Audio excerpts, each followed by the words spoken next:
Welcome. My name's Gary Cole. You're listening to The Football Coaching Life, a podcast brought to you by Football Coaches Australia and Making Media, the podcast professionals. Today's guest is Zeljko Kalac, an old mate, Spider, the big arachnid as he's commonly known on Shim Spider and so much more, where he co-hosts a podcast himself now. He's currently based in Croatia. Let's do a quick background. Spider played 54 games for the Socceroos across around about 14 years, I think. Had an amazing football career that started with Sydney United, 58 as they're now called. Went through the NSL, obviously went overseas initially to Leicester, came back to Australia, almost to Wolves, Spider. We might touch on that, and that because that fell through because of a work permit. Back to Sydney United and then back overseas, an amazing 7 years with Roda, and then Perugia before moving off to AC Milan and then coming back to Australia. Your coaching journey began at Sydney FC, and really that's what this show is about. So we'll talk about that. So anyway, long introduction. Welcome, Zeljko Kalac. Thanks, Coley, mate. Good to be here. Nice to see you, mate. So bring everyone up to speed. Where are you? I start with saying Zdravo. I looked that up. I believe you're drinking plenty of coffee and rakia with big bomber Mark Viduka. Yeah. I'm in Croatia now, mate. It's spring's in the air, and Big Dukes likes to kick off early. If you go there for a coffee at about 12 o'clock, Dukes is on the rakia already. He goes, "Come on, let's have one. I feel a bit of bacteria in the stomach. We better wash it away." That's good. And Zeljko, we're going to get into the coaching journey, but you had an amazing time. One of the things that in doing the research for this, and it never struck me before. First today, we got our first goalkeeping coach on the show after, I think we're up to episode number 10, or certainly the 10th recording. So welcome along, and it's going to be great because I know you're going to give us insights that us strikers couldn't ever possibly have. I wanted to start with, it dawned on me that through your journey as a goalkeeper, you're always in competition with someone. At Sydney United, that started with Tony Franken, and then there was Bozza, and then there was Schwarzer with the Socceroos. And then you went to AC Milan and you signed for one of the biggest clubs in the world, and lo and behold, they've got the Brazilian national team goalkeeper Dida there. How do you cope with that on a personal level of for us other players, we might be able to play up front, we might be able to play out wide, we might be able to drop back in the midfield, but how do you deal with that as a goalkeeper? The natural challenge and competition of there only being the one spot. Yeah, I actually thrived on it. I thought it was really good for our careers, really, because the other keeper was obviously a very good goalkeeper as well. So you thrive on the challenge to be better than him and to get selected. So every day at training, you train harder and you train better and you give more and you try to improve. And I think there's a big lack of two keepers at each club now that can really push each other, if that makes sense. And I had that pretty much all the way through my career. Maybe at Roda, maybe not so much, but yeah, pretty much through the whole career, I had another really good goalkeeper. Yeah. And it's interesting you talk about modern, maybe today they don't necessarily have two number ones that have to fight over that position. Do you think the way society is going and this, I'm going to call it a lack of resilience, or a whole bunch of young people that aren't resilient or haven't developed it well. Do you think young goalkeepers might deal with that the same way that you did? Is it a natural part of the goalkeeping pathway? No, I reckon you're spot on, Coley. I think it's a lack of resilience. I think we don't teach our kids to be resilient enough. Not just our kids in general, but in sport in general, in football in Australia. I think we're soft. I really do think we're soft. If you see that we talk about resilience, we talk about mental strength, which are massive parts of being successful in football. Yeah. You see someone doesn't play, and as soon as they don't play, they want to leave the club and go somewhere else where they're guaranteed they're going to play. Like, as a coach, no one is going to guarantee you to play. Nobody. You need to perform and you need to fight. Yeah. And that's really that is it, isn't it? It's simple as that at the pointy end of any sport, and particularly our game. So, all right, enough about your playing career. Let's get into coaching. So, How did you get into coaching? What was your journey into coaching? My journey basically started when I retired and I went back to Australia in 2010. And I was taking my son down to train, and I was watching the coach. And you're spending three nights a week down there watching your son train, and I'm actually scratching my head and I'm saying, this is woeful. So I sort of went in and I sort of took over. And started coaching the under-9s down at Sydney United, and that's where the bug got better and better, and I loved it. To be fair, I live, breathe, eat, football. So I love the game. I love every aspect about it. So, and that was it. I really enjoyed that journey, and then it was just a stepping stone from there. Yeah. And was it Vidislav Levica that invited you into Sydney, or how did your initial gig at Sydney come about? Yeah, I think Johnny Filan was at Sydney FC, and then Johnny Filan left, and a door opened up, and Bimby called me. Yeah. Bimby called me to come and have a meeting with him and Levica, and that's how it started. And it was brilliant. I really enjoyed being in a professional environment again. I remember going down to Sydney FC. I wasn't retired yet, and I come down and watched them train, and I said, wow, isn't this a very good setup for an A-League team? And I was lucky enough that I got my starting role there at Sydney FC. Yeah.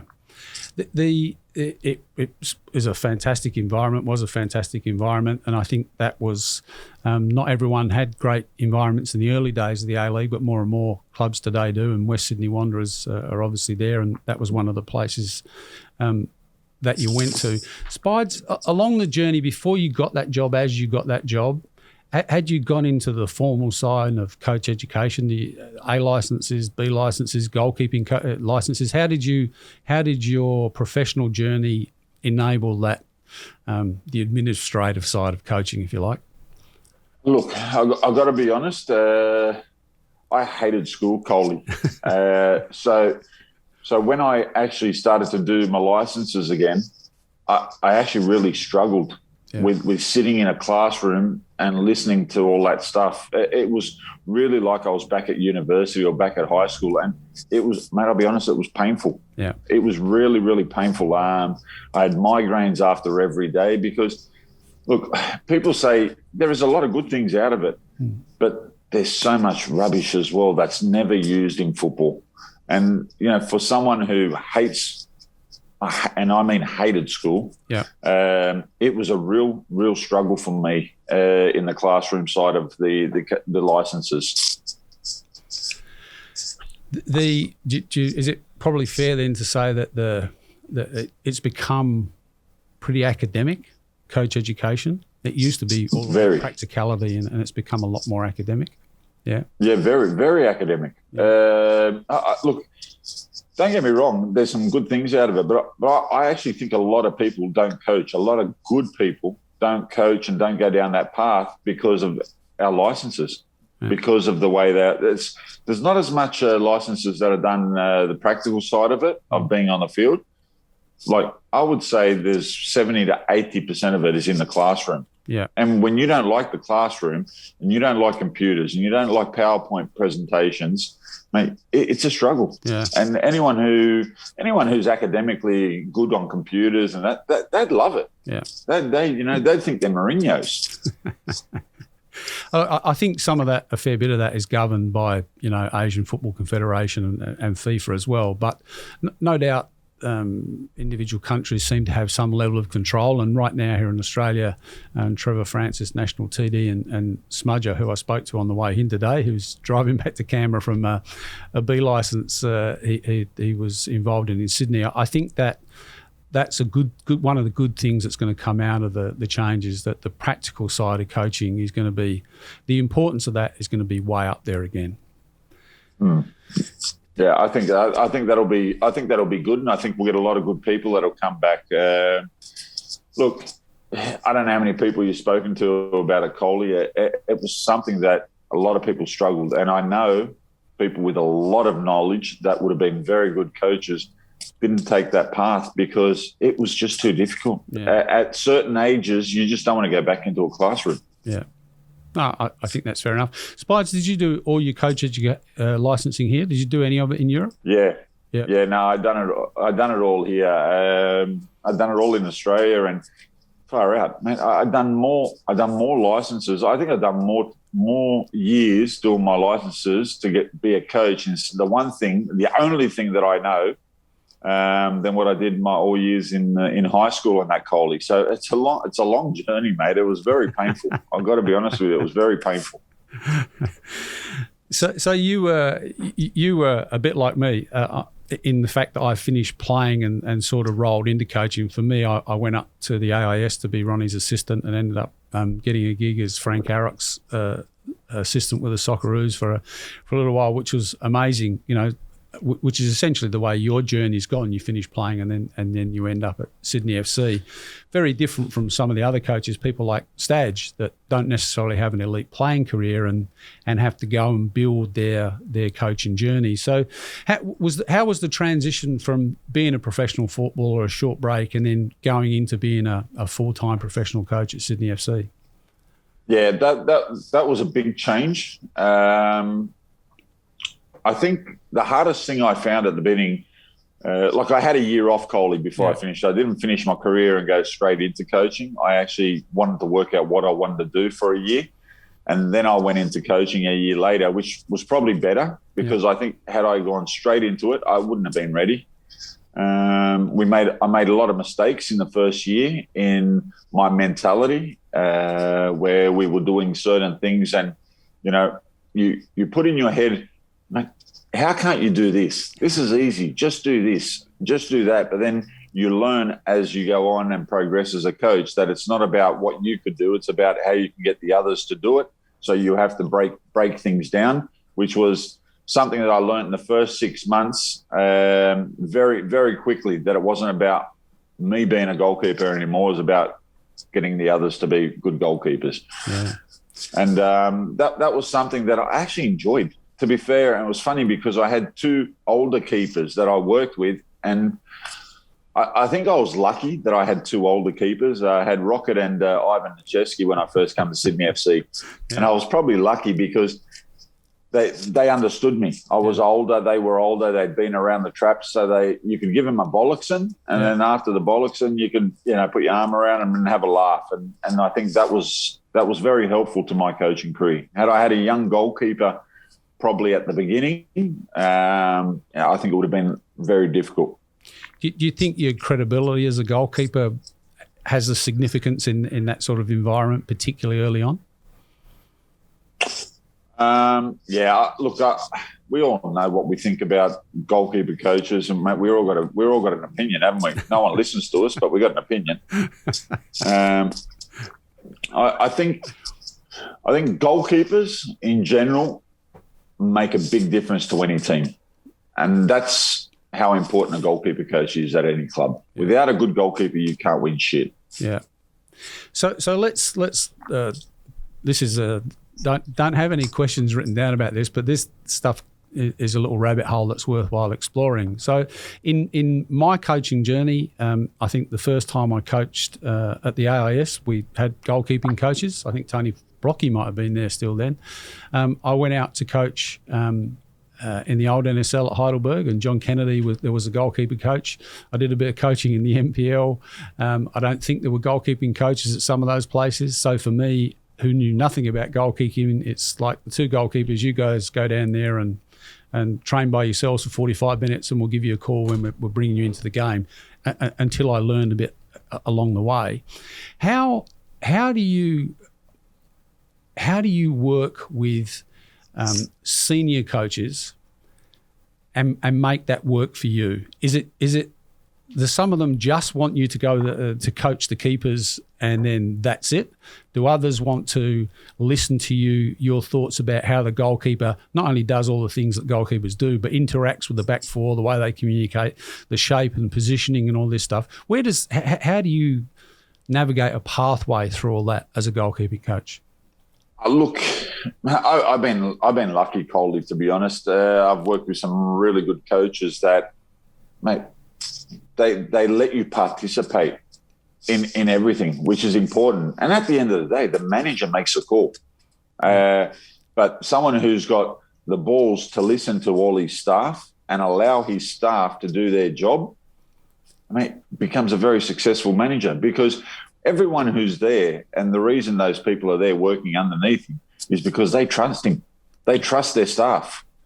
If you're prepared, Coley, you never have a problem. Yeah. Like if you want to do your individual work with the keepers, you know how long you've got before they go in with the team. Yeah. And as I said there, the good coaches, they're only 2-3 minutes off time, and the keepers are called in. Yeah. You know, the ones who like to hear their own voices and shit like that, they stuff everything up, and the goalkeepers go from doing a hard workout to going cold again. Yeah.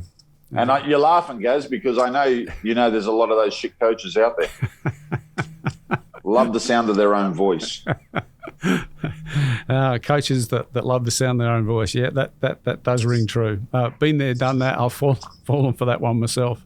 So then, can I ask, as a player, which coach had the most significance on you when you were playing, and why?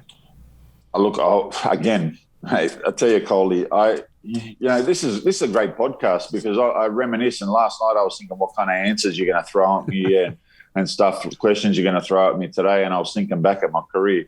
Mate, I had, as a young goalkeeper, I had Ronnie Corrie, who was unbelievable in my development, unbelievable. As I got older, I went to a club in Perugia. There was a guy called Graziano Vinti, who's the Italian under-21, Italian under-23 coach now. He taught me things that I didn't think I could do. And I was already, I was 30 years old, Gaz. Yeah. So it was like, talking about teaching an old dog new tricks. Well, let me tell you, he taught an old dog new tricks that I thought I couldn't do. Yeah. But I was willing to buy into what he was doing. And then I had, at Milan, I had a guy called William Vecchi, who produced Buffon, produced Dida, produced all these great goalkeepers. He coached Milan, Juve, Parma, Real Madrid.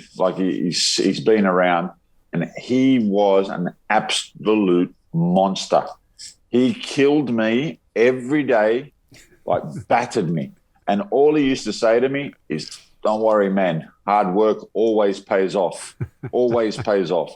And he'd just kill me and kill me and kill me and kill me. And I thought, mate, this old bastard is going to destroy my career. And you know what? After 3 months, mate, I was like Superman. I actually couldn't believe that my body could take the amount of work that he put through my body. Yeah. And I felt so strong, but I had to believe in what he was doing. So what impact then, because I'm assuming from that's physical work. That's just grinding you into the ground physically, lots of shot stopping, getting up, getting down this way, that way, et cetera, et cetera. Is that fair summary?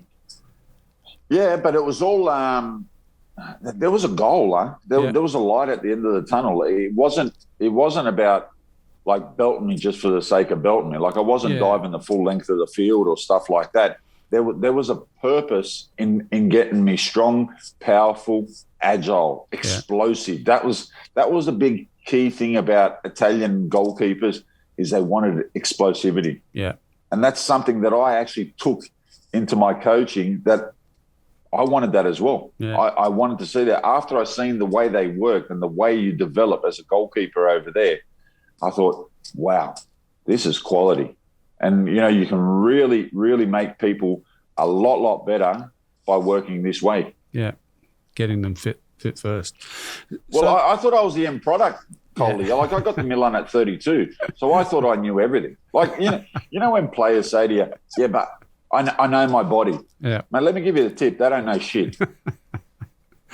Because I actually thought I knew my body. Yeah. I thought I was fit. I'd played my whole career. Mate, I'd always played. I'd trained. I was 32. This old bastard got a hold of me at Milan, and mate, he made me better, but not better by 5-10%. Mate, he made me 50% better goalkeeper. It was scary. Yeah. Spides, with that, these men, the coaches that had this impact on you, did they help with your decision making, positioning, or was that sort of left to the main coach, the manager, or was that a part of what the work that they were doing with you as well? Yeah, look, once again, lucky enough to play in Holland. I had a very good manager in Holland called Seth Ferguson. I think Stokes ended up playing with him. He went to Genk as well. A very good man, very good man. Spoke to you, obviously, we all know in Holland that goalkeepers were played like a sweeper, so starting positions and playing with your feet and talking. So that really helped. But, you know, in Australia, Coley, I don't know if you agree, but football hasn't changed that much. It's still the same. Like back in Australia, I used to come out of my box all the time as well. So we're talking about sweeper keeper and, you know, reading the pass. I was doing that back in Australia. Yeah. You know, maybe in England you don't do it as much because it's a different type of league. I think there's leagues that you can do it, and there's leagues that you can't do it. That's it. So I think he was very good, Seth Ferguson. And look, Milan was a little bit different. Ancelotti was a very cool, calm, and collective manager. He was a player's manager, but you got selected to do a job, and that's what Milan was about. Yeah. They brought you there that whoever played, you had to win, and that was it. One of the most, I think they won the most Champions Leagues behind Real Madrid. Am I right there? Yeah, second behind Real Madrid. Yeah. All right, let's keep going on this coaching part then. Since you've finished playing and you've now been a professional goalkeeping coach, which coach has had the most impact on you as a coach? So, you know, who are the coaches that you've worked with that have really helped you evolve as a coach and brought you in and made you feel like you're a really important part of that team? Yeah. Look, I've been very lucky because, mate, I think we underestimate the quality of our coaches in Australia. You know, I was lucky enough. I come in to Sydney FC with Levichka, who was very calm, very organised, very defensive-minded manager. Yeah, which probably suits goalkeeper coaches because they don't have to make many decisions when a coach is very defensive. Yeah. So he was fantastic. He was actually, I think I was very lucky to work under Levichka. Yeah. Because of his philosophy of football. Frankie Farina taught me so much about man management. Yeah. I think he's one of the best. I don't think he gets enough credit for the person that he is and his man management of players. And I'll tell you what Frankie taught me, be honest to players. They might not like it. Yeah. They might not like it, but if you're honest with them, they'll respect you. Yeah. And I think we've all been players before, and you cannot stand when a coach lies to you straight in the eyes. Yeah. And a lot of the imposters do that as well. Yeah. Too hard to tell you the truth. Yeah, well, it's too hard to sit down and have a conversation, a confrontation. Yeah. But I think players respect you more when you're honest with them. And Frankie taught me that. Like he was seriously, I had Frankie in the national team. Mate, half the time I wanted to kill him because he wasn't playing me. But you don't actually realise what actually top guy he is. Yeah. Because he's actually telling you the truth. Yeah. At the time, you don't see it. Again, as a player, you don't see it. But so I learned that when I worked with Frankie at Sydney FC, I actually said, wow. Like I'd known him all those years in the national team, but I actually didn't know him. Yeah. Yeah. Until I worked with him. Yeah. It's amazing, isn't it? Yeah, incredible. And then obviously very lucky worked with Arnie. And mate, Popper, everyone knows I think the world of Popper. I think Popper's one of the best managers I've ever been with. Yeah. Just his entire package. Arnie and Popper let their goalkeeper coaches do their job, but not just their goalkeeper coaches. Let their staff do the job. They give them the responsibility. But God help you if you don't do your job properly. Yeah, they both like accountability, eh? Yes, and that's the way it should be. Like if you bring in a staff member, like you trust them, don't you? Well, you trust them. That is, you know, a big part of being a manager is actually to have your staff with you that you can trust. Yep. If you don't have your staff with you, mate, you're doomed to fail. Yeah. Yeah. No, absolutely agree. So then, change track a little bit. What is coaching?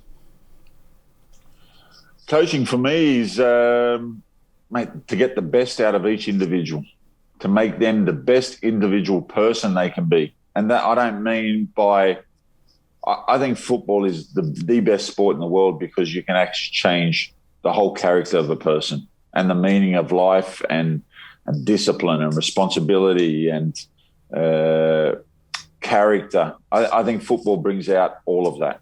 And that's what coaching is for me. So coaching the whole athlete, not just the footballer. The footballer's obviously. That's correct. But yeah. Where's your thoughts on this? I had this chat with Tanya Oxleby a couple of weeks ago. I was driving into the studio, listening to a podcast about business, because coaching can get a bit. We can get a bit snobby about my philosophy of how we want to play. We want to have a high intensity brand, attacking style of football, etc., etc.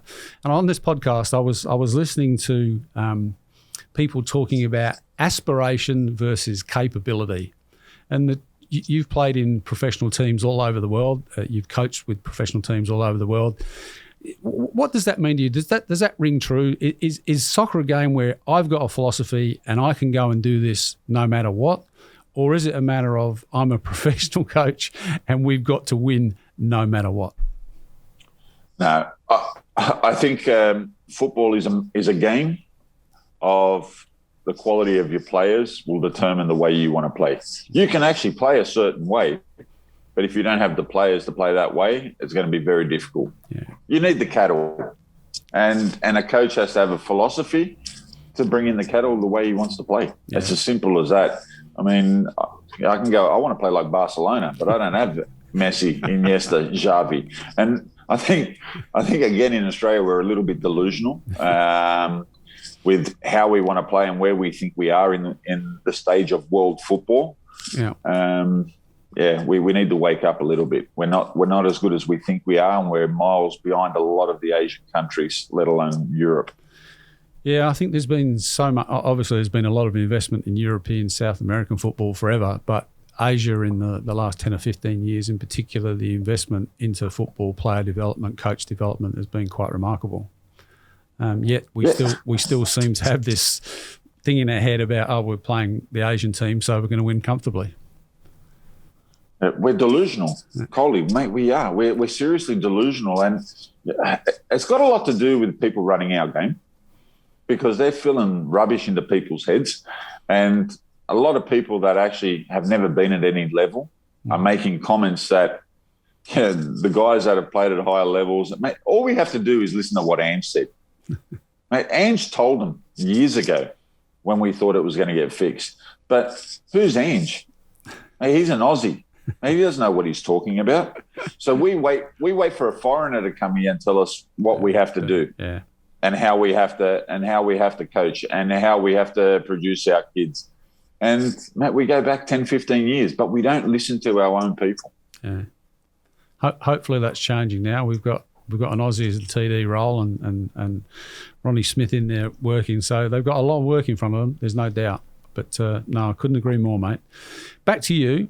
You touched on this a little bit before. How has your coaching changed over your journey so far? It's changed a lot, to be fair. I'm a lot more calmer now than what I used to be when I first started. I'm a lot more calmer. And look, Coley, man, at the end of the day, I go out and get people that suit the way I want them to keep. So I don't go out and get goalkeepers that I think I can't change. Like you tried to mold them into a certain way. And again, I think height, agility, movement, and you try to break it down and start from scratch. Start from scratch and develop the goalkeeper and let their character come out and be the persona they have to be. Don't try to change the person. Yeah. Let the person be who he is and work with it. Help them develop and grow. Yep. Yeah. Good on you. Do you have a coaching mentor? Have you had a mentor, someone that you look to across the journey, or is it? It's funny because I still call a guy in Italy. I still call William Vecchi when I I remember in my early days with Vedran at Sydney FC, there was a couple of things that were bugging me and I couldn't get Vedran to change. And I'd ring him up and I'd say to him, I'm having this problem with this goalkeeper. And then he'd say to me, you remember this exercise? You remember us? I said, yeah. And then, like, these guys you can fall back on and have this conversation, and he'd always pick up the phone and he'd always help me along the way with those kind of things. So, yeah, I actually still call him to this day. And he gets pumped when I call him. He loves it. He loves it. And I love it because I get to talk Italian for about 15 minutes. It's great. It's great. The mentoring is a really, really interesting thing. I think at the really pinnacle of sport, particularly around national teams across all sports, Eddie Jones, I was talking to Ernie Merrick that coaches and no coaches, no coaches. Eddie Jones, who obviously is a well-known rugby coach, coaches England now. He currently works with an Australian that used to work in AFL that is his mentor, but he invites them in to watch, to look, to bounce ideas off. Obviously, you're doing that with your staff, but sometimes being able to talk to someone that's walked a mile in those moccasins, in fact, not walked a mile, they've walked hundreds of miles in those moccasins and have got that wisdom already there is just such a powerful thing, as you've already said, yeah? Yeah, it is, 100%. And you can learn off everyone. Sometimes you scratch your head at these like top level managers when you hear some of the stuff that they say to you in certain moments. You just think, how did he come up with that? And that's just experience. You cannot buy experience for certain moments at trainings or in matches. That experience, you must have it to be able to get that. And what people don't understand is that in football, there's 25, 26 different individual characters. It's not one person. Yeah. It's 23, 24, 25, 26 different individual characters. You're going to be able to deal with all those egos. So it's a lonely job being a manager, a very lonely job. Yeah. So having someone that you can trust because they know they've got your best interest at heart to be able to bounce that off, I think is really important for coaches. Very important. Spider, have you ever gone outside of football? Have you ever learned from, obviously, hockey, they give you a weapon, but they paid you up and they put you in goal, or water polo? Have you ever learned anything or discussed coaching with coaches from outside of football? Yeah, look, I've spoken to Trent Robinson from the Roosters in rugby league when I was at Sydney FC, again, my time at Sydney FC. And again, he was such a fantastic guy to talk to. In relation to, belted the living daylights out of the players in pre-season, like belted them, and it was like memories of what they used to do to us in Europe. Yeah. And I'd say and you know what it was like, Coley, in Australia, we're all about loads. You can't work them too hard. You can't do this and you can't do that. Blah blah blah blah blah. And he was flogging them, and I said, "Far out, man! You're working them hard." He said, mate, I need to know who I can trust when the season starts, who I can count on. And that was the mentality in Europe. Yeah. And the other one I don't know very, very well. I don't know him at all, but I know Muskie had a lot to do with him, was Bellamy at the Storm. Yeah, he's remarkable. Mate, I loved him. I didn't even know the bloke, and I actually loved him because he was ruthless with his players.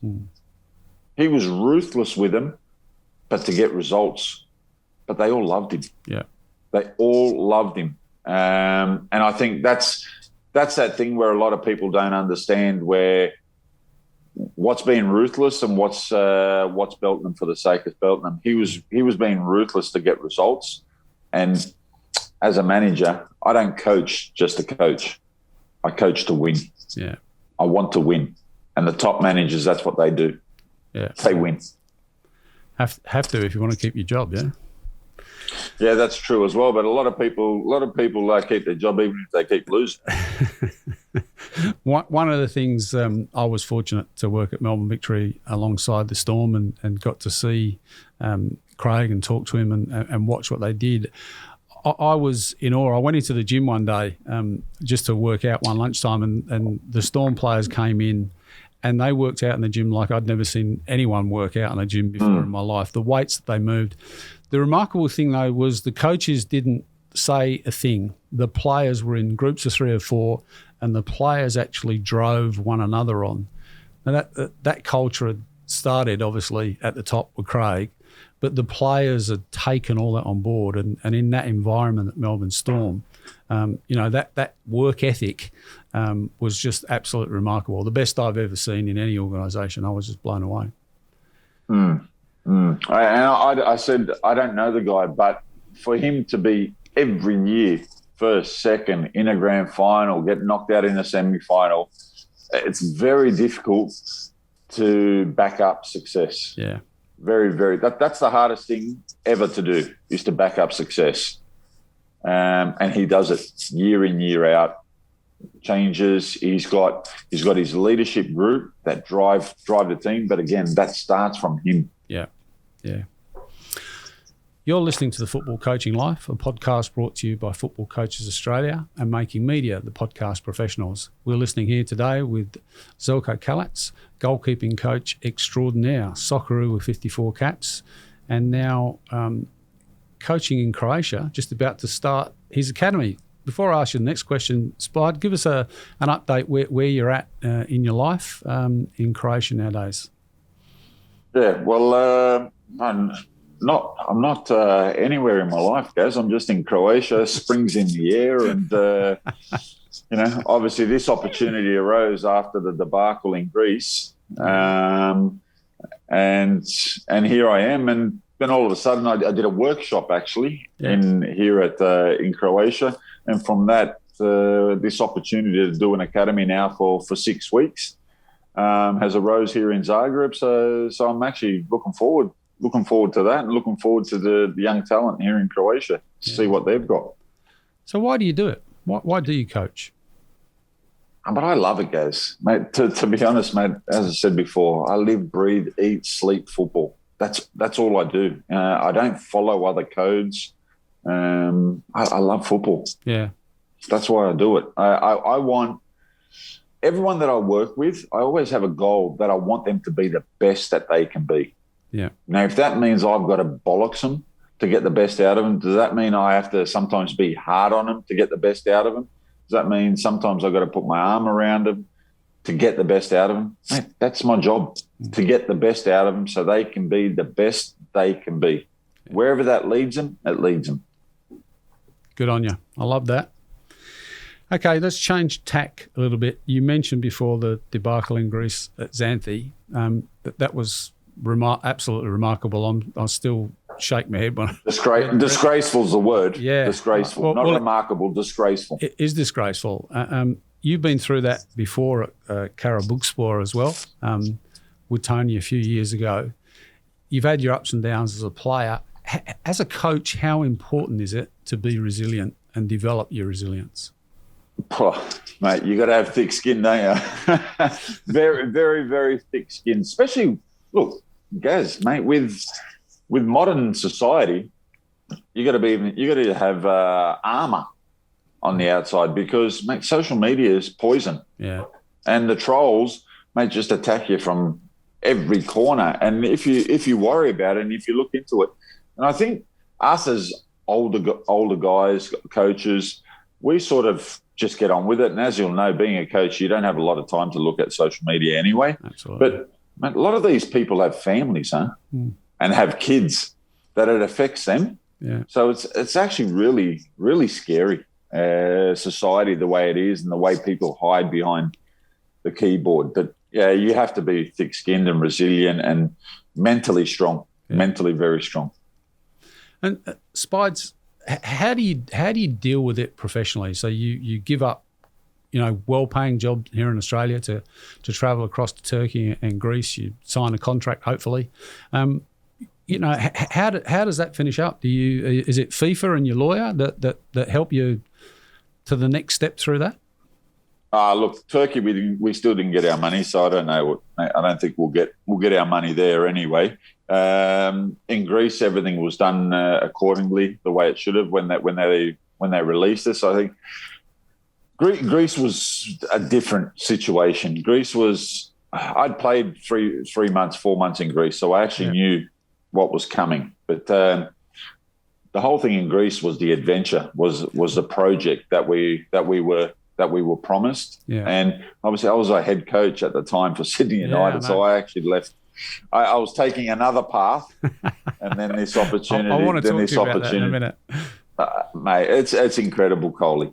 In the middle of a pandemic, we leave really good jobs in Australia to go and support this club and the owners, and to help achieve what they wanted, really, what they wanted. And we didn't get the opportunity because of sabotage. Simple as that, sabotage. They sabotaged us, and I don't think they realised how lucky they were to have a manager like Popper there. Yeah. You know, mate, we all know what Popper's achieved as a manager, and to have him leading the club, and to get rid of him like that, mate, it was sabotage. Mate, it's clear as that. They wanted him out because they couldn't handle them not making decisions. Simple. Amazing. So how do you deal with that? And if you don't want to go there, that's fine, mate. But I was there to support Popper. Yeah. I was there to support Popper and help him achieve what he wanted to achieve. That was my job as a goalkeeper coach. Yeah. Is to support the manager. That's all I'm there to do. Support the manager, work the goalkeepers, make sure that they save the ball and keep the ball out of the back of the net. That was it. And, you know, the manager's role is a lot more complicated than a goalkeeper coach's role. That's for sure. Okay, let's take you up on that then. Let's roll into your, I think, only stint as a head coach at Sydney United. You built a squad, 5 or 6 games, and in a shortened COVID season, they went on and won the championship, I think, with Anthony Crea in charge. Yeah, my assistant. The gecko was there. Look, that was an adventure. My last stint in the A-League, I started to get really, really frustrated.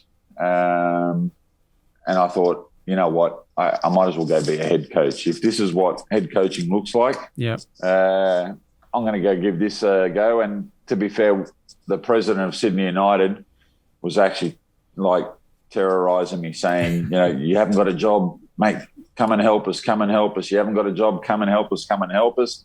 And then that's how it started. Without his persistency, I probably wouldn't go down that path. And as you said, we built a team, and we went on and won the championship. And then I was really looking forward. I actually really enjoyed it. And again, I was lucky because I had good people around me. You know, like I had Anthony Crea around me, who was very professional in what he does. Yeah. So I didn't have to worry about the conditioning side of things.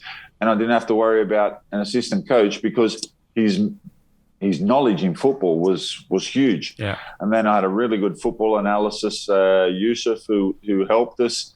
And president supported us from day one, which was the key to any manager's success, to get the backing of the board. And he supported us, and the players bought into the hard work that we did. And we all know how hard it is in State League to get these boys to train at 100% every day. Absolutely.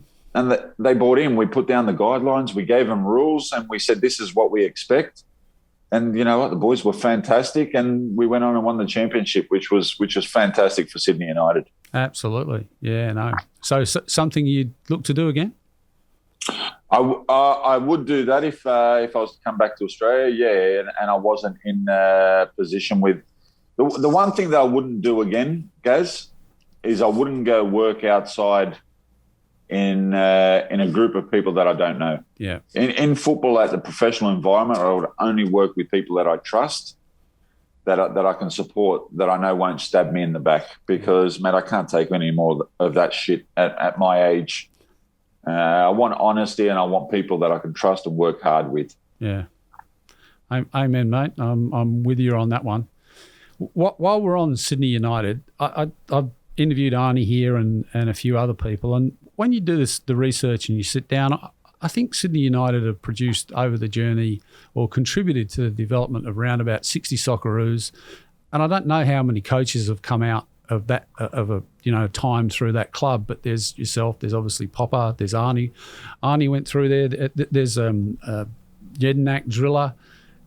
What's the magic at Sydney United that has helped develop so many wonderful footballers and so many great coaches? Is there some magic to it? It's a culture, Coley. Yeah. It really is. It's a culture of producing good players. Sydney United's always played good football. Mm-hmm. The community wanting to play for that club. Yeah. Mate, great people around the club. And this is, the really thing is football's about the community, isn't it? Of course. So as a young kid, a lot of young Croatians, all they wanted to do was play for Sydney United. Obviously, they played for Sydney United and then they went on and done better things and bigger things. But the first goal was to play for that club because there was such a love for it. Yeah. And the amount of outsiders that played for Sydney United that were brought in like Croatians. Yeah. We treated them all the same. It's a special club. It still is a special club. It produces very good footballers. It's a culture. I can't put it any other way. It's a culture of football. And it's what's remarkable is it's just sustained. It seems to keeping on doing the same similar things. So all power to because you have good people running the club. You have football people running the club. Yeah. So winning a championship or having a finger in the pie, winning a championship at Sydney United is great. What do you think's been your most enjoyable moments as a coach? I can't say losing all the grand finals were very enjoyable.